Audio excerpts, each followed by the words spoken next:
Hi friends, എല്ലാവർക്കും xylem BSc മറ്റൊരു ക്ലാസ്സിലേക്ക് സ്വാഗതം. എല്ലാവരും LD പരീക്ഷ എടുക്കുന്നതുകൊണ്ടുള്ള തിരക്കിലായിരിക്കും അല്ലേ? സിലബസ് തീർക്കണം, റിവിഷൻ ചെയ്യണം, പഠിച്ചതെല്ലാം ഒന്നുകൂടി നോക്കി എല്ലാം ഉറപ്പുവരുത്തണം, SCRT പഠിക്കണം, പ്രീവിയസ് ഇയർ ക്വസ്റ്റ്യൻ ചെയ്യണം. മുന്നിൽ കുറേ ടാസ്കുകളാണ് ഉള്ളത്. 24 മണിക്കൂർ നിങ്ങൾക്കിപ്പോൾ മതിയാവുന്നുണ്ടാവില്ല അല്ലേ? അപ്പം നമ്മൾ ഇന്ന് ചെയ്യുന്നത് കഴിഞ്ഞ LDC മെയിൻ പരീക്ഷകളിൽ ചോദിച്ചിട്ടുള്ള ഭരണഘടനയായിട്ട് ബന്ധപ്പെട്ട കുറച്ച് ക്വസ്റ്റ്യൻസ് ഡിസ്കസ് ചെയ്യലാണ്. അപ്പം ഒരു തരത്തിൽ നോക്കുകയാണെങ്കിൽ ഈ പ്രീവിയസ് ഇയർ ക്വസ്റ്റ്യൻസ് നോക്കുക എന്ന് പറയുന്നതും ഒരു തരത്തിലുള്ള റിവിഷനാണ് അല്ലേ? കാരണം പലതരത്തിലുള്ള പല ടോപ്പിക്കുകൾ, ഒരേ സബ്ജക്റ്റിലുള്ള പല ടോപ്പിക്കുകളിലൂടെ നമ്മൾ എന്ത് ചെയ്യാണ്, കടന്നു പോവുകയാണ് ചെയ്യുന്നത്. അപ്പം നമുക്ക് ഈ കാര്യങ്ങളൊക്കെ ഓർത്തെടുക്കാനോ അതിൻ്റെ കണക്റ്റിംഗ് ഫാക്റ്റുകൾ പഠിക്കാനോ ഒക്കെ കൂടെ ഒരുമിച്ച് കഴിയും. അപ്പോൾ നമുക്ക് നോക്കിയാലോ, നമ്മൾ പഠിത്തത്തിൽ നിന്ന് ഒന്ന് മാറി നമ്മുടെ ഒരു റിഫ്രഷ്മെന്റ് എന്നുള്ള രീതിയിൽ നിങ്ങൾ ജസ്റ്റ് ഫ്രീ ആയിട്ട് എന്ത് ചെയ്യുക, ഒന്ന് കേട്ടിരിക്കുക.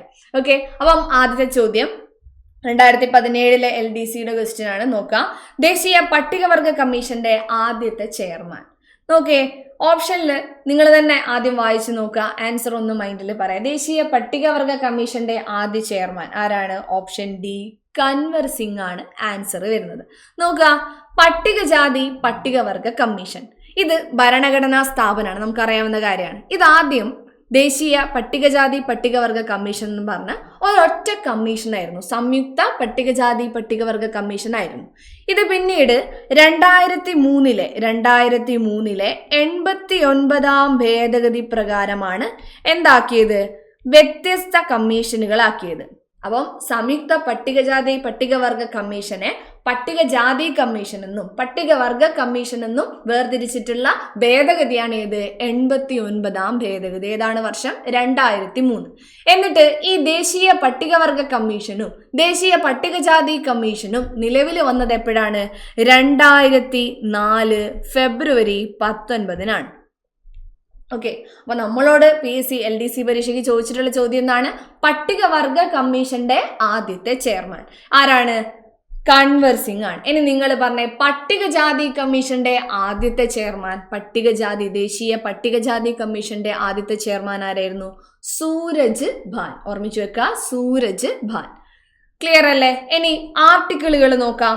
Article 338A. ഓക്കെ, ആർട്ടിക്കിൾ 338 പറയുന്നത് ദേശീയ പട്ടികജാതി കമ്മീഷനെ കുറിച്ചും ആർട്ടിക്കിൾ 338A പറയുന്നത് ദേശീയ പട്ടികവർഗ കമ്മീഷനെ കുറിച്ചും. ഇനി ഒരു ആർട്ടിക്കിളും കൂടെ ഞാനിവിടെ പറയട്ടെ. ആർട്ടിക്കിൾ 338B ദേശീയ പിന്നാക്ക വിഭാഗ കമ്മീഷനെ കുറിച്ച് പറയുന്ന ഭരണഘടനയിലെ ആർട്ടിക്കിളാണ് ഏത്? Article 338B. നമുക്കറിയാം, പിന്നാക്ക വിഭാഗ കമ്മീഷന് ഈയിടെ അല്ലെ 102ാം ഭേദഗതിയിലൂടെയാണ് എന്ത് ചെയ്തിട്ടുള്ളത്? 102ാം ഭേദഗതിയിലൂടെയാണ് ദേശീയ പിന്നാക്ക വിഭാഗ കമ്മീഷന് ഭരണഘടനാ പദവി ലഭിച്ചത് അല്ലെ? പിന്നാക്ക വിഭാഗ കമ്മീഷന് ഭരണഘടനാ പദവി നൽകിയ ഭേദഗതിയായതാണ് 2018 102ാം ഭേദഗതി. ഓക്കെ, അപ്പൊ ക്ലിയർ ആണല്ലോ. ദേശീയ പട്ടികവർഗ കമ്മീഷന്റെ ചെയർമാൻ, ആദ്യത്തെ ചെയർമാൻ ആരാണ്? കൻവർ സിംഗ് ആണ്. ക്ലിയർ ആയിരിക്കുന്നു. അടുത്ത ചോദ്യം നോക്കാം. ലോകസഭയിൽ പട്ടികജാതി പട്ടികവർഗ ജനവിഭാഗങ്ങൾക്കായി സീറ്റുകൾ സംവരണം ചെയ്തിരിക്കുന്നതുമായി ബന്ധപ്പെട്ട അനുച്ഛേദം. നമുക്കറിയാം, നമ്മുടെ പാർലമെന്റിന്റെ ഘടകങ്ങളാണ് ഏതൊക്കെ? രാഷ്ട്രപതി, രാജ്യസഭ, ലോകസഭ എന്ന് പറയുന്നത്. ലോകസഭയിൽ എന്ത് ചെയ്തിട്ടുണ്ട്? പട്ടികജാതി വിഭാഗത്തിനും പട്ടികവർഗ വിഭാഗത്തിനുമായിട്ട് സീറ്റുകൾ സംവരണം ചെയ്ത് വെച്ചിട്ടുണ്ട്. ലോകസഭയിൽ 84 സീറ്റ് SC വിഭാഗത്തിനും ST വിഭാഗത്തിനായി 47 സീറ്റും സംവരണം ചെയ്തിട്ടുണ്ട്. SC വിഭാഗത്തിന് 84 സീറ്റും ST വിഭാഗത്തിന്, അതായത് പട്ടികവർഗം, അതാണ് ഷെഡ്യൂൾഡ് ട്രൈബ്, ആ വിഭാഗത്തിനായിട്ട് എത്ര? 47 സീറ്റും റിസർവ് സംവരണം ചെയ്ത് വെച്ചിട്ടുണ്ട്. ഓക്കെ, ഇതിനെക്കുറിച്ച് പറയുന്ന നമ്മുടെ ഭരണഘടനയിലെ ആർട്ടിക്കിൾ ഏതാണ്? ഓപ്ഷൻ ബി, ആർട്ടിക്കിൾ 330 ആണ്. ഓർമ്മിച്ച് വെക്കുക, 2017 LD എറണാകുളം കണ്ണൂർ ഡിസ്ട്രിക്ട് ചോദിച്ചിട്ടുള്ള ചോദ്യമാണ്. അപ്പം കൃത്യമായിട്ട് എന്ത് ചെയ്യാൻ മനസ്സിലാക്കുക. ഇതാണ് എന്ത് ഇതിനെക്കുറിച്ച് പറയുന്നത്? ലോകസഭയിലെ സീറ്റ് സംവരണത്തിനെ കുറിച്ച്, SC ST സീറ്റ് സംവരണത്തിനെ കുറിച്ച് പറയുന്നത്. ആകെ മൊത്തം എത്ര സീറ്റുകളാണ് സംവരണം ചെയ്തിരിക്കുന്നത് ലോകസഭയിൽ? 131 സീറ്റ്, അതായത് 84 SCയും 47 ST അല്ലെ? ഷെഡ്യൂൾഡ് കാസ്റ്റിനായിട്ടും ഷെഡ്യൂൾഡ് ട്രൈബിനായിട്ടും മൊത്തം എത്ര? 131 സീറ്റുകളാണ് സംവരണം ചെയ്ത് വെച്ചിരിക്കുന്നത്. ക്ലിയർ ആണല്ലോ? അടുത്ത ചോദ്യത്തിലേക്ക് പോവാം. മൂന്നാമത്തെ ചോദ്യം, പ്രായപൂർത്തി വോട്ടവകാശത്തിന്റെ അടിസ്ഥാനത്തിൽ തിരഞ്ഞെടുപ്പ് നടത്തിയ ഇന്ത്യയിലെ ആദ്യത്തെ പ്രദേശം. പ്രായപൂർത്തി വോട്ടവകാശത്തിന്റെ അടിസ്ഥാനത്തിൽ തിരഞ്ഞെടുപ്പ് നടത്തിയ ആദ്യത്തെ പ്രദേശം. നോക്കിയേ, ഇതിലേതാണ് ആൻസർ വരുന്നത്? ഓപ്ഷൻ എ മണിപ്പൂരാണ് പ്രായപൂർത്തി വോട്ടവകാശത്തിന്റെ അടിസ്ഥാനത്തിൽ. അപ്പൊ എന്താണ് ഈ പ്രായപൂർത്തി വോട്ടവകാശം അല്ലെങ്കിൽ സാർവത്രിക പ്രായപൂർത്തി വോട്ടവകാശം എന്ന് പറഞ്ഞാൽ? ജാതി, മതം, അല്ലെ, വർഗം, ലിംഗം, പ്രദേശം അല്ലെങ്കിൽ ജന്മസ്ഥലം ഇതിന്റെ ഒക്കെ ഭേദമന്യേ, ഭാഷ എല്ലാ ഭേദമന്യേ 18 വയസ്സ് തികഞ്ഞവർ, അതായത് പ്രായപൂർത്തിയായവർക്ക് എല്ലാവർക്കും നൽകുന്ന വോട്ടവകാശം നമ്മൾ എന്ത് പറയുന്നത്? സാർവത്രിക പ്രായപൂർത്തി വോട്ടവകാശം എന്ന് പറയുന്നത്. ഇത് കൃത്യമായിട്ട് ഇന്ത്യൻ ഭരണഘടനയുടെ ആർട്ടിക്കിൾ 326 പറയുന്നുണ്ട്. യൂണിവേഴ്സൽ അഡൽട്ട് ഫ്രാഞ്ചൈസ്, സാർവത്രിക പ്രായപൂർത്തി വോട്ടവകാശത്തിനെ കുറിച്ച് പറയുന്ന ഇന്ത്യൻ ഭരണഘടനയിലെ ആർട്ടിക്കിളാണ് ഏത്? ആർട്ടിക്കിൾ 326. ഓക്കെ, നോക്കുക, 324 മുതൽ 329 വരെ, ആർട്ടിക്കിൾ 324 മുതൽ 329 വരെയാണ് കേന്ദ്ര തിരഞ്ഞെടുപ്പ് കമ്മീഷനെ കുറിച്ച് പറയുന്ന ഭരണഘടനയിലെ ആർട്ടിക്കിൾ.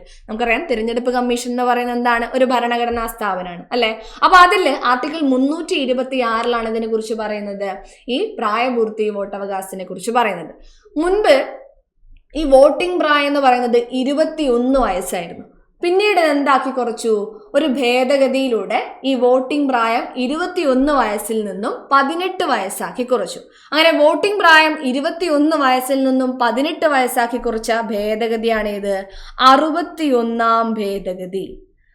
ഓക്കെ, 1989 എന്ത് ചെയ്യുന്നത്? ഈ ഭേദഗതി നിലവിൽ വരുന്നത്. അപ്പൊ 61-ാം ഭേദഗതിയിലൂടെയാണ് വോട്ടിംഗ് പ്രായം 21 വയസ്സിൽ നിന്നും 18 വയസ്സാക്കി കുറച്ചത്. നിലവിൽ വോട്ട് ചെയ്യാനുള്ള പ്രായം എത്രയാണ് നമുക്ക് എല്ലാവർക്കും അറിയാം, അല്ലെ? 18 വയസ്സാണ്. അത് കുറച്ച ഭേദഗതി ഓർത്തു വയ്ക്കാം.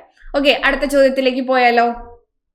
നോക്കാം, 4ാമത്തെ ചോദ്യം. കഴിഞ്ഞ വർഷത്തെ LDC പരീക്ഷയ്ക്ക് ചോദിച്ചിട്ടുള്ള ചോദ്യമാണിത്. നോക്കാം, ഇന്ത്യൻ ഭരണഘടനാ അനുച്ഛേദം 25 മുതൽ 28 വരെ ഉള്ള ഭാഗങ്ങളിൽ ഏത് മൗലികാവകാശത്തെ കുറിച്ചാണ് പ്രതിപാദിക്കുന്നത്?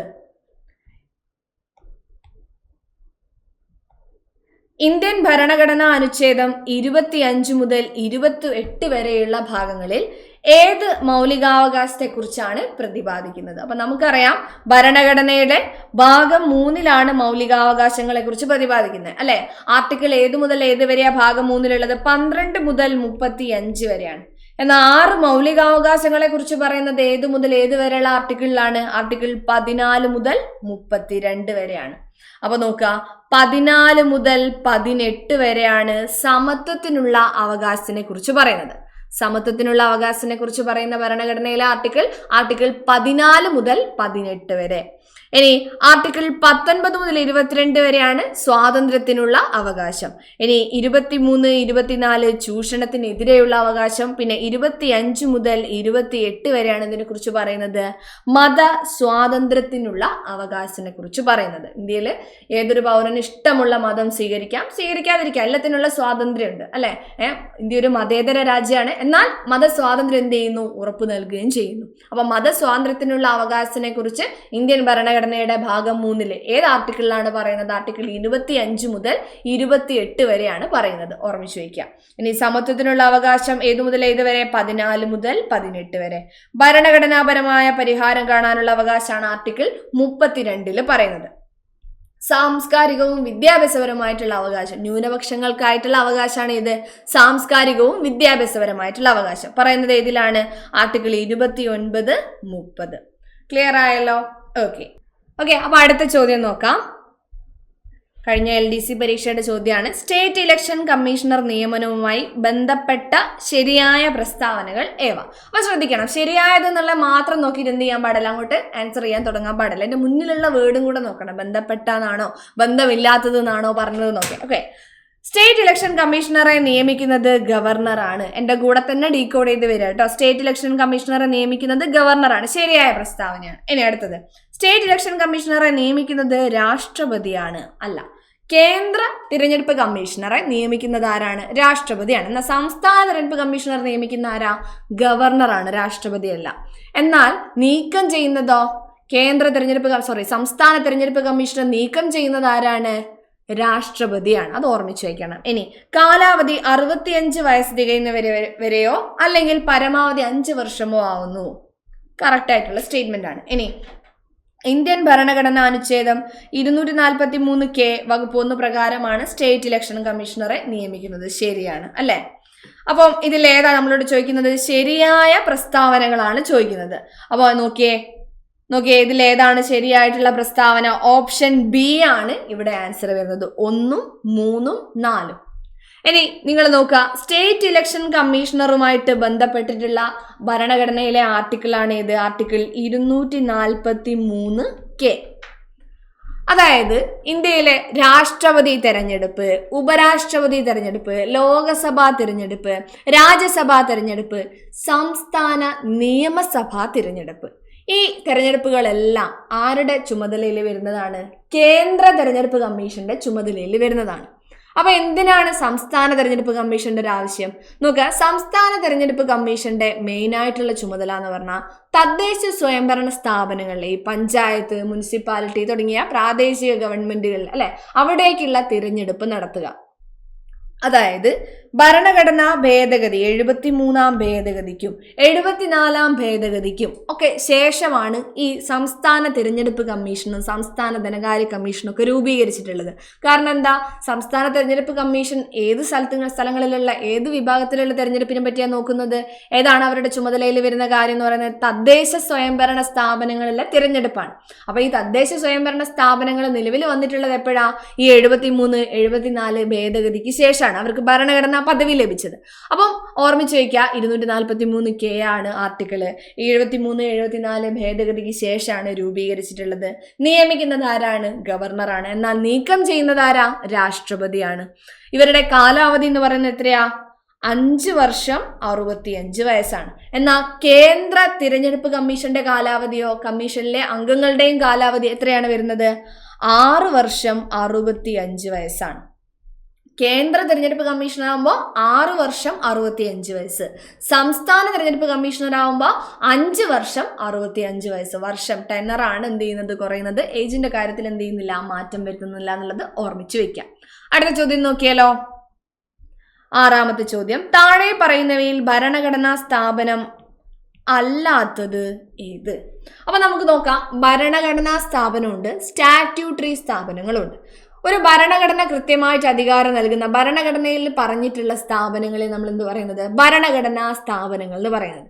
ഇപ്പം തിരഞ്ഞെടുപ്പ് കമ്മീഷനെ കുറിച്ച് കൃത്യമായിട്ട് ആർട്ടിക്കിൾ 324 എന്ത് ചെയ്യുന്നുണ്ട്? ഭരണഘടനയിൽ പറയുന്നുണ്ട് അല്ലെ? സംസ്ഥാന തിരഞ്ഞെടുപ്പ് കമ്മീഷനെ കുറിച്ച് പറയുന്നത് നമ്മളിപ്പോൾ പഠിച്ചു, 243K.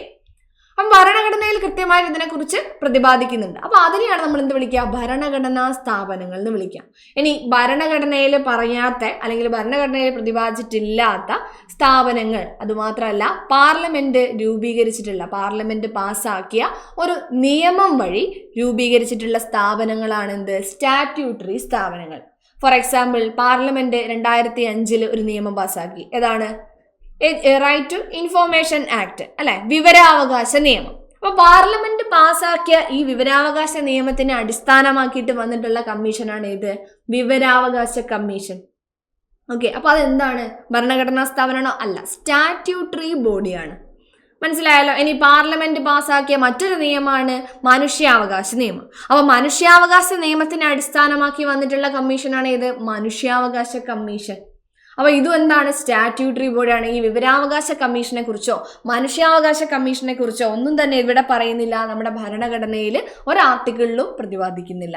ഓക്കെ, അപ്പൊ നോക്കുക, നമ്മൾ കേരള പബ്ലിക് സർവീസ് കമ്മീഷനെ കുറിച്ച്, യൂണിയൻ പബ്ലിക് സർവീസ് കമ്മീഷനെ കുറിച്ചും UPSC-നെ കുറിച്ചും PSC-നെ കുറിച്ചും നമ്മുടെ ഭരണഘടനയിൽ പറയുന്നുണ്ട്. ഏത് ആർട്ടിക്കിളിലാണ് പറയുന്നത്? ആർട്ടിക്കിൾ 315 UPSC-നെ കുറിച്ചും PSC-നെ കുറിച്ചും പറയുന്നത്. കേന്ദ്രത്തിലും സംസ്ഥാനത്തിലും പബ്ലിക് സർവീസ് കമ്മീഷനുകളുടെ ആവശ്യകതയെ കുറിച്ചും അല്ലെങ്കിൽ കേന്ദ്ര സംസ്ഥാന പബ്ലിക് സർവീസ് കമ്മീഷനുകളെ കുറിച്ച് പറയുന്ന ഭരണഘടനയിലെ ആർട്ടിക്കിളാണ് ഇത്? ഭാഗം 14 ആർട്ടിക്കിൾ 315. അപ്പൊ ഇതെന്താണ്? ഇത് ഭരണഘടനാ സ്ഥാപനമാണ്. ഇനി സംസ്ഥാന ധനകാര്യ കമ്മീഷനെ കുറിച്ച് പറയുന്ന കേന്ദ്ര ധനകാര്യ കമ്മീഷനെ കുറിച്ച് പറയുന്ന ആർട്ടിക്കിളാണ് ഇത് ആർട്ടിക്കിൾ 280. ഭാഗം 12 ആർട്ടിക്കിൾ 280 ധനകാര്യ കമ്മീഷനെ കുറിച്ച് പറയുന്നത്. സംസ്ഥാന ധനകാര്യ കമ്മീഷനെ കുറിച്ച് പറയുന്ന ഭാഗം ഏതാണ്? Article 243 article 243 clear? അപ്പൊ ഇതിനെ കുറിച്ചും ഇത് ഭരണഘടനയിൽ പറയുന്നുണ്ട്. അപ്പൊ ഇതും എന്താണ്? ഭരണഘടനാ സ്ഥാപനമാണ്. ഇനി നിങ്ങൾ നോക്കിയേ, സംസ്ഥാന മനുഷ്യാവകാശ കമ്മീഷൻ, സംസ്ഥാന വിവരാവകാശ കമ്മീഷൻ, ഇത് രണ്ടും എന്തല്ല? ഭരണഘടനാ സ്ഥാപനമല്ല. ഇതിൽ ഏതാണ് ആൻസർ വരുന്നത്? ഓപ്ഷൻ സി 3ഉം 4ഉം. ക്ലിയർ ആണല്ലോ? ഓക്കെ, അടുത്ത ചോദ്യത്തിലേക്ക് പോവാം. 7ാമത്തെ ചോദ്യം, ഇന്ത്യയിലെ സംസ്ഥാന ഗവർണറായി നിയമിക്കപ്പെടുന്നതിനുള്ള യോഗ്യതകൾ വിവരിക്കുന്ന ഭരണഘടന ആർട്ടിക്കിൾ ഏത്? ഗവർണറെ കുറിച്ച് പറയുന്ന ഭരണഘടനയിലെ ആർട്ടിക്കിളാണ് ഏത്? ആർട്ടിക്കിൾ 153. ആർട്ടിക്കിൾ 153 ഗവർണറെ കുറിച്ച് പറയുന്നത്. എന്നാൽ ഗവർണറുടെ യോഗ്യതകൾ എന്തൊക്കെയാ? ഗവർണറുടെ യോഗ്യതകൾ എന്ന് പറഞ്ഞാൽ ഒന്നെന്താ? ഇന്ത്യൻ പൗരനായിരിക്കണം. രണ്ടാമത്തെ കാര്യം എന്താ പറയുന്നത്? 35 വയസ്സ് പൂർത്തിയായിരിക്കണം. 35 വയസ്സ് ഒരു ഏജ് കാറ്റഗറി വെക്കുന്ന ആർക്കൊക്കെയാണ്? രാഷ്ട്രപതി അല്ലെ, പ്രസിഡന്റ്, വൈസ് പ്രസിഡന്റ്, ഗവർണർ ഒക്കെ എത്രയാ പറയുന്നത്? 35 വയസ്സാണ് പറയുന്നത്. അപ്പം ഇന്ത്യൻ പൗരനായിരിക്കണം, പിന്നെയോ 35 വയസ്സ് പൂർത്തിയായിരിക്കണം. ഇതാണ് ഗവർണർക്ക് പറയുന്ന യോഗ്യതകൾ. ഈ യോഗ്യതകളെ കുറിച്ച് പറയുന്ന ഭരണഘടനയിലെ ആർട്ടിക്കിൾ ഏതാ? ആർട്ടിക്കിൾ 157. ഓപ്ഷൻ ബി ആർട്ടിക്കിൾ 157 എന്ത്? ഗവർണറുടെ യോഗ്യതകളെ കുറിച്ചും ഒക്കെ പറയുന്നത്. ഓർമ്മിച്ചു വെക്കുക കേട്ടോ. ഇനി ഗവർണറുടെ നിയമനത്തിനെ കുറിച്ച് പറയുന്ന ഭരണഘടനയിലെ ആർട്ടിക്കിൾ ഏതാ? ഗവർണറുടെ നിയമനം പറയുന്ന ഭരണഘടനയിലെ ആർട്ടിക്കിൾ ഏതാണ്? ആർട്ടിക്കിൾ 155. ആരാണ് ഈ ഗവർണറെ നിയമിക്കുന്നത്? രാഷ്ട്രപതിയാണ്. കേന്ദ്ര മന്ത്രിസഭയുടെ നിർദ്ദേശപ്രകാരം ഓരോ സംസ്ഥാനങ്ങളിലേക്കുള്ള ഗവർണറെ രാഷ്ട്രപതിയാണ് നിയമിക്കുന്നത്. രാഷ്ട്രപതി കേന്ദ്ര ഗവൺമെന്റിന്റെ ഗവർണർ കേന്ദ്ര ഗവൺമെന്റിന്റെ ഉദ്യോഗസ്ഥരാണോ? അല്ല. ഓക്കെ, കേന്ദ്രവും സംസ്ഥാനവും ബന്ധിപ്പിക്കുന്ന ഒരു കണ്ണി എന്ന് വേണമെങ്കിൽ എന്ത് ചെയ്യാം? നമുക്ക് വേണമെങ്കിൽ പറയാം. അപ്പം ഗവർണറുടെ യോഗ്യതയെ കുറിച്ച് പറയുന്ന ഭരണഘടനയിലെ ആർട്ടിക്കിളാണ് ഇത് ആർട്ടിക്കിൾ 157. നിയമനത്തിനെ കുറിച്ച് പറയുന്നതോ 155. ആരാണ് നിയമിക്കുന്നത്? രാഷ്ട്രപതിയാണ്. ആരുടെ നിർദ്ദേശപ്രകാരം? കേന്ദ്ര മന്ത്രിസഭയുടെ നിർദ്ദേശപ്രകാരം. ഇനി ഗവർണറുടെ കാലാവധിയെ കുറിച്ച് പറയുന്നത് ആർട്ടിക്കിൾ 156. ക്ലിയർ ആണല്ലോ? അടുത്ത ചോദ്യത്തിലേക്ക് പോവാം. 8ാമത്തെ ചോദ്യം, ഇന്ത്യയിലെ സാർവത്രിക പ്രായപൂർത്തി വോട്ടവകാശവുമായി ബന്ധപ്പെട്ട് താഴെ കൊടുത്തവയിൽ ശരിയായ പ്രസ്താവനകൾ ഏവ? 1950 ജനുവരി 26 ഭരണഘടന നിലവിൽ വന്നതു മുതൽ സാർവത്രിക പ്രായപൂർത്തി വോട്ടവകാശം നിലവിൽ വന്നു. കറക്റ്റ് ആയിട്ടുള്ള സ്റ്റേറ്റ്മെന്റ് ആണ്. ഓക്കെ, 1950 ജനുവരി 26 എന്ത് ചെയ്തിട്ടുള്ളത്? ഭരണഘടന നിലവിൽ വന്നത്. അന്നു മുതൽ എന്ത് ചെയ്തു? ഈ സാർവത്രിക പ്രായപൂർത്തി വോട്ടവകാശം എന്ന് പറഞ്ഞിട്ടുള്ള കാര്യം നിലവിൽ വന്നു. ഇനി ഭരണഘടന അനുച്ഛേദം 327 സാർവത്രിക പ്രായപൂർത്തി വോട്ടവകാശത്തെ പരാമർശിക്കുന്നു. തെറ്റായിട്ടുള്ള പ്രസ്താവനയാണ് അല്ലെ. ആർട്ടിക്കിൾ 326 സാർവത്രിക പ്രായപൂർത്തി വോട്ടവകാശത്തിനെ കുറിച്ച് പറയുന്നത്. നമ്മൾ പഠിച്ചു കഴിഞ്ഞു. ഇനി 1989 61ാം ഭേദഗതി പ്രകാരം വോട്ടിംഗ് പ്രായം 21 വയസ്സിൽ നിന്നും 18 കുറച്ചു. അപ്പൊ ആദ്യം നേരത്തെ നമ്മൾ ഡിസ്കസ് ചെയ്തപ്പോൾ പറഞ്ഞതാണ് 21 വയസ്സായിരുന്നു ആദ്യത്തെ വോട്ടിംഗ് പ്രായം. ഇപ്പൊ അത് എത്രയാക്കി കുറച്ചു? 18 വയസ്സാക്കി കുറച്ചു. എത്രാമത്തെ ഭേദഗതി? 1989 61ാം ഭേദഗതിയിലൂടെയാണ് കുറച്ചത്. അപ്പൊ സ്റ്റേറ്റ്മെന്റ് ശരിയാണ്. 3ാമത്തെ സ്റ്റേറ്റ്മെന്റ് ശരിയാണ്. ഇനി ജാതി, മത, വർഗ, ഭാഷ, ലിംഗ, പ്രദേശ വ്യത്യാസങ്ങളില്ലാതെ പ്രായപൂർത്തിയായ എല്ലാവർക്കും എല്ലാവർക്കും തിരഞ്ഞെടുപ്പിൽ വോട്ട് ചെയ്യാനുള്ള അവകാശമാണ് സാർവത്രിക പ്രായപൂർത്തി വോട്ടവകാശം. ശരിയായിട്ടുള്ള സ്റ്റേറ്റ്മെന്റ് ആണ്. നമ്മളോട് ചോദിച്ച എന്താ? ശരിയായ പ്രസ്താവനയാണ് നമ്മളോട് ചോദിച്ചിട്ടുള്ളത് അല്ലെ. ബന്ധപ്പെട്ട് ശരിയായ പ്രസ്താവന ഏതാണ്? ആൻസർ വരുന്നത് 1, 3, 4 അല്ലെ. ഓപ്ഷൻ ഡി 1, 3, 4 ആണ് ഇവിടെ ആൻസർ വരുന്നത്.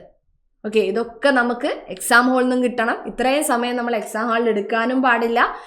ബെറ്റർ നിങ്ങൾ ആദ്യം സ്റ്റേറ്റ്മെന്റ് വായിച്ചു നോക്കുക, എന്നിട്ട് ഏതൊക്കെ ശരിയാണ് ഏതൊക്കെ തെറ്റാണെന്ന് നോക്കുക, എന്നിട്ട് വീണ്ടും ക്വസ്റ്റ്യനിലേക്ക് വരിക. ശരിയാണോ തെറ്റാണോ ചോദിച്ചതെന്ന് നോക്കുക, എന്നിട്ട് ആൻസർ ചെയ്യുക. ഓക്കെ, പിന്നെ ടൈം മാനേജ്മെന്റും കൂടെ നമ്മൾ എന്ത് ചെയ്യണം? കൃത്യമായിട്ടൊന്ന് നോക്കിപ്പോണം. എന്നാൽ മാത്രമേ എന്ത് ചെയ്യാൻ പറ്റുള്ളൂ? നമുക്ക് എക്സാമിന്റെ സമയത്ത് നമ്മൾ പഠിച്ചു എന്ന് പറഞ്ഞിട്ട് കാര്യമില്ലല്ലോ. എക്സാമിന് എന്ത് ചെയ്യാൻ പറ്റണം? കൃത്യമായിട്ട് എഴുതാൻ വേണ്ടി കൊണ്ട് പറ്റണം. ഓക്കെ, അടുത്ത ചോദ്യം നോക്കാം. കൂറുമാറ്റ നിരോധന നിയമവുമായി ബന്ധപ്പെട്ട ശരിയായ പ്രസ്താവനകൾ ഏവ? 52ാം ഭരണഘടനാ ഭേദഗതി പ്രകാരം നിലവിൽ വന്നു. കറക്റ്റാണ് അല്ലെ? 52ാം ഭേദഗതി എന്തിനെ കുറിച്ചാണ് പറയുന്നത്? കൂറുമാറ്റ നിരോധന നിയമത്തിനെ കുറിച്ചാണ് പറയുന്നത്. അടുത്തത് 1990 നിലവിൽ വന്നത്. തെറ്റായിട്ടുള്ള സ്റ്റേറ്റ്മെന്റ് ആണ്. 52ാം ഭേദഗതി ഏതാ വർഷം? 1985 ഭരണഘടനയുടെ 10ാം ഷെഡ്യൂളിൽ ഉൾപ്പെടുത്തിയിരിക്കുന്നു. കറക്റ്റ് ആയിട്ടുള്ള സ്റ്റേറ്റ്മെന്റ് ആണ് അല്ലെ? 10ാമത്തെ പട്ടിക 10ാം ഷെഡ്യൂളിൽ എന്തിനെ കുറിച്ചാണ് പറയുന്നത്? കൂറുമാറ്റ നിരോധന നിയമത്തിനെ കുറിച്ചാണ്. നിലവിൽ വന്നിട്ടുള്ളത് ഏത് ഭേദഗതി വഴിയാ? 52ാം ഭേദഗതി. ഏതാ വർഷം? 1985. ഇനി 107ാം ഭരണഘടനാ അനുച്ഛേദത്തിൽ കൂറുമാറ്റ നിരോധനത്തെ പറ്റി പ്രതിപാദിക്കുന്നു. ഇല്ല, 107ാം ഭരണഘടനയുടെ അനുച്ഛേദത്തിൽ കൂറുമാറ്റത്തിനെ കുറിച്ചൊന്നും പറയുന്നില്ല. പറയുന്നത് എന്തിലാണ്? 10ാം പട്ടികയിലാണ് ഇതിനെക്കുറിച്ചുള്ള കാര്യങ്ങളൊക്കെ പറയുന്നത്. ഇതിൽ ഏതാണ് ആൻസർ വരിക? 1, 3 അല്ലെ? ഓപ്ഷൻ എ 1, 3 ആണ് ഇവിടെ ആൻസർ വരുന്നത്. ഓക്കെ, അപ്പൊ നോക്കുക, എന്താണ് ഈ കൂറുമാറ്റം എന്ന് പറയുന്നത്? ഒരു രാഷ്ട്രീയ പാർട്ടിയുടെ അംഗത്വം സ്വീകരിച്ചിട്ടുള്ള നിയമസഭ അംഗമോ അല്ലെങ്കിൽ പാർലമെന്റിലെ അംഗമോ ആയിട്ടുള്ള വ്യക്തി, അവര് പാർട്ടിയുടെ അംഗത്വം സ്വീകരിച്ചിട്ട് ആണ് എന്ത് ചെയ്തിട്ടുള്ളത്? മത്സരിച്ച് അവരുടെ പാർട്ടിയുടെ നിഴലിൽ മത്സരിച്ച് അവരുടെ പിൻബലത്തോടെ മത്സരിച്ച് വിജയിച്ച് സഭയിലെത്തിയിട്ടുള്ള വ്യക്തി, സഭയിലെത്തിയതിന് ശേഷം അവിടുന്ന് എന്ത് ചെയ്യുക? പാർട്ടിയുടെ നിർദ്ദേശങ്ങൾക്ക് വിരുദ്ധമായിട്ട് പ്രവർത്തിക്കുക, പാർട്ടിയിൽ അംഗത്വം രാജിവെക്കുക, പാർട്ടിയുടെ നിർദ്ദേശങ്ങൾക്ക് വിരുദ്ധമായിട്ട് വോട്ട് ചെയ്യുക. ഇതൊക്കെ ചെയ്യുന്ന സമയത്താണ് കൂറുമാറ്റ നിരോധന നിയമപ്രകാരം അയോഗ്യനായിട്ട് കണക്കാക്കപ്പെടുന്നത്. ഓക്കെ, അപ്പൊ കൂറുമാറ്റ നിരോധന നിയമം പറയുന്ന അല്ലെങ്കിൽ കൂറുമാറ്റ നിരോധന നിയമം കൊണ്ടുവന്നിട്ടുള്ള ഭേദഗതിയാണ് ഇത് 52ാം ഭേദഗതി. വർഷം ഏതാണ്? 1985. ക്ലിയർ ആണല്ലോ? ഇനി അടുത്ത ചോദ്യം, ശരിയല്ലാത്ത ജോഡികൾ ഏതെല്ലാം? നോക്കണേ, ശരിയല്ലാത്ത ജോഡികൾ. BR അംബേദ്കർ ഭരണഘടനാ ഡ്രാഫ്റ്റിംഗ് കമ്മിറ്റിയുടെ ചെയർമാൻ. ഭരണഘടനാ ഡ്രാഫ്റ്റിംഗ് കമ്മിറ്റിയുടെ ചെയർമാൻ ആരാണ്? BR അംബേദ്കർ ആണ്. കറക്റ്റ് ആയിട്ടുള്ള സ്റ്റേറ്റ്മെന്റ് ആണ്. ജവഹർലാൽ നെഹ്റു ഭരണഘടനാ നിർമ്മാണ സഭയുടെ താൽക്കാലിക അധ്യക്ഷൻ. ജവഹർലാൽ നെഹ്റു ആയിരുന്നു താൽക്കാലിക അധ്യക്ഷൻ. നമ്മൾ പഠിച്ചിട്ടുള്ളതാണ്. SCRTയിലെ 7ാം ക്ലാസ്സിൽ പോലും പറയുന്ന ടോപ്പിക്കാണ് അല്ലെ അത് ഒരു പോയിന്റ്. അതായത് സച്ചിദാനന്ദ സിൻഹയാണ് എന്ത്? നമ്മുടെ ഭരണഘടനാ നിർമ്മാണ സഭയുടെ താൽക്കാലിക അധ്യക്ഷൻ. ഇനി ഡോക്ടർ രാജേന്ദ്ര പ്രസാദ് ഭരണഘടനാ നിർമ്മാണ സഭയുടെ അധ്യക്ഷൻ. സ്ഥിര അധ്യക്ഷനായിട്ട് ആരെ തെരഞ്ഞെടുത്തു? നമ്മൾ രാജേന്ദ്ര പ്രസാദിനെ തെരഞ്ഞെടുത്തു. എപ്പോഴായിരുന്നു തെരഞ്ഞെടുത്തത്? 1946 ഡിസംബർ 11. ആദ്യ സമ്മേളനം ഡിസംബർ 9 ചേരുന്നു അല്ലെ? എപ്പോഴാണ് സ്ഥിര അധ്യക്ഷനെ തെരഞ്ഞെടുക്കുന്നത്? ഡിസംബർ 11. അപ്പൊ ഡിസംബർ 9 ആദ്യ സമ്മേളനത്തിലെ താൽക്കാലിക അധ്യക്ഷൻ ആരായിരുന്നു? സച്ചിദാനന്ദ സിൻഹ. ഓക്കെ, ഇനി അടുത്തത് നോക്കുക. സച്ചിദാനന്ദ സിൻഹ ഭരണഘടനയുടെ ആമുഖം എഴുതി. തെറ്റായിട്ടുള്ള സ്റ്റേറ്റ്മെന്റ് ആണ്. ആമുഖത്തിന്റെ ശില്പി അല്ലെങ്കിൽ ആമുഖം തയ്യാറാക്കിയതൊക്കെ ആരാണ്? ജവഹർലാൽ നെഹ്റു ആണ് അല്ലെ? 1946 ഡിസംബർ 13 ജവഹർലാൽ നെഹ്റു ലക്ഷ്യപ്രമേയം ഭരണഘടനാ നിർമ്മാണ സഭയിൽ അവതരിപ്പിച്ചു.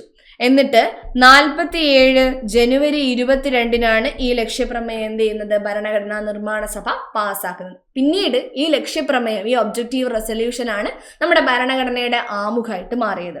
ഓക്കെ, അപ്പം ഇതില് നിങ്ങൾ പറഞ്ഞ ഏതാണ് ആൻസർ വരുന്നത്? ശരിയല്ലാത്ത ജോഡികളാണ് നമ്മളോട് ചോദിച്ചത്. അപ്പൊ 2ഉം 4ഉം ഓപ്ഷൻ സി ആണ് ഇവിടെ ആൻസർ ആയിട്ട് വരുന്നത്. ക്ലിയർ ആണല്ലോ? അപ്പൊ ഇന്ന് നമ്മൾ എന്ത് ചെയ്തു? 10 ചോദ്യങ്ങൾ ഡിസ്കസ് ചെയ്തു. കഴിഞ്ഞ LDC പരീക്ഷകളുമായിട്ട് ബന്ധപ്പെട്ടിട്ടുള്ള 10 ചോദ്യങ്ങളാണ് ഡിസ്കസ് ചെയ്തത്. ഹെൽപ്ഫുൾ ആയിട്ടുണ്ടെങ്കിൽ നിങ്ങൾ കമൻറ്റ് ചെയ്യുക. നമുക്ക് ഈ സീരീസ് എന്ത് ചെയ്യാം? ഇനിയും തുടർന്ന് കൊണ്ടുപോവാം. ഇത് ഇനിയിപ്പം കുറേ വ്യത്യസ്തമായിട്ടുള്ള ഭാഗങ്ങളിൽ നിന്നൊക്കെ ക്വസ്റ്റ്യൻ ഇടുന്ന സമയത്ത് കുറച്ചും കൂടെ നമുക്കിത് യൂസ്ഫുൾ ആവും. അപ്പം ഒരു റിവിഷൻ ആവുകയും ചെയ്യും. പഠിച്ചിട്ടുള്ള ഭാഗങ്ങൾ ഒന്നുകൂടെ നോക്കാനും അതിൻ്റെ കണക്റ്റീവ് ഫാക്റ്റുകൾ കേൾക്കാനും. അപ്പം നിങ്ങൾക്ക് ചിലപ്പോൾ ഒരുവിധം കാര്യങ്ങളൊക്കെ അറിയണ്ടാവും. 1-2 പോയിന്റ് മാത്രമേ എന്ത് ചെയ്തിട്ടുണ്ടാവുള്ളൂ? മിസ്സായിട്ടുണ്ടാവുള്ളൂ. അത് മാത്രം എന്ത് ചെയ്യുക? ഒന്ന് എഴുതിയെടുക്കുക നോട്ടിലേക്ക്. അതുപോലുള്ള കാര്യങ്ങളൊക്കെ ചെയ്ത് ഇതും ഒരു റിവിഷനായിട്ട് തന്നെ കണക്കാക്കുക. പഠിച്ച് എല്ലാ കാര്യങ്ങളും നമ്മളിങ്ങനെ മുന്നോട്ട് കൊണ്ടുപോയിട്ട് മാത്രം കാര്യമില്ല. അത് എന്ത് ചെയ്യാനും പഠിക്കണം. നമ്മൾ അപ്ലിക്കേഷൻ ലെവലിൽ നമുക്ക് ചെയ്യാൻ പറ്റുന്നുണ്ടോ എന്നുള്ളതും കൂടെ നമുക്ക് എന്ത് ചെയ്യണം? ഇടയ്ക്കൊന്ന് നോക്കണം. ഇതുപോലെ പ്രീവിയസ് ഇയർ ക്വസ്റ്റ്യൻസും LDന്റെ ക്വസ്റ്റ്യൻസും കാര്യങ്ങളൊക്കെ എന്ത് ചെയ്യുക? ഇടയ്ക്കിടയ്ക്ക് ഒന്ന് ചെയ്ത് നോക്കുക. മാക്സിമം OMR പേപ്പർ വെച്ചിട്ട് തന്നെ ചെയ്യാൻ വേണ്ടി കൊണ്ട് ശ്രമിക്കുക. കാരണം നമുക്കതായിരിക്കും കൂടുതൽ ഹെൽപ്ഫുൾ ആവുക എക്സാമിന്. അപ്പം അടുത്തൊരു വീഡിയോ ആയിട്ട് പിന്നീട് കാണാം. Thank you.